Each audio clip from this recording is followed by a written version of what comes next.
पुण्यामध्ये तिसऱ्या आघाडीची बैठक पार पडणार आहे। विधानसभा निवडणुकीसाठीची रणनीती कशी असेल यावर तिसऱ्या आघाडीचे नेते चर्चा करणार आहेत। कॉमन मिनिमम प्रोग्रामवर बैठकीमध्ये चर्चा होईल। तसंच चळवळीमधील नेत्यांना तिसऱ्या आघाडीत संधी देण्यावर बैठकीमध्ये मंथन होणार असल्याची माहिती संभाजीराजे छत्रपती आणि राजू शेट्टी यांनी दिली आहे।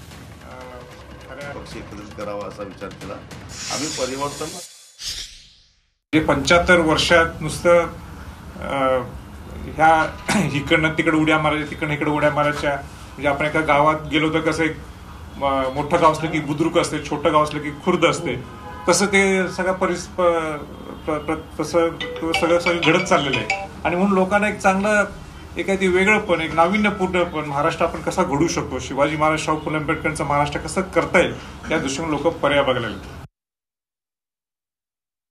असणारे आणि जनसामान्यांचे प्रश्न घेऊन सातत्यानं आवाज उठवणारे जे छोटे मोठे घटक आहेत, सामाजिक संघटना आहेत, या सगळ्यांना एकत्रित करायचं आणि एक सामुदायिक नेतृत्वाच्या माध्यमातून एक सक्षम पर्याय आणि एक प्रत्येक मतदारसंघातला एक आश्वासक चेहरा निवडून त्याच्या पाठीमागे सगळी ताकद उभी करायची, या दृष्टिकोनातून या सगळ्यांना एकत्रित करण्याचा आमचा एक हा प्रयत्न आहे।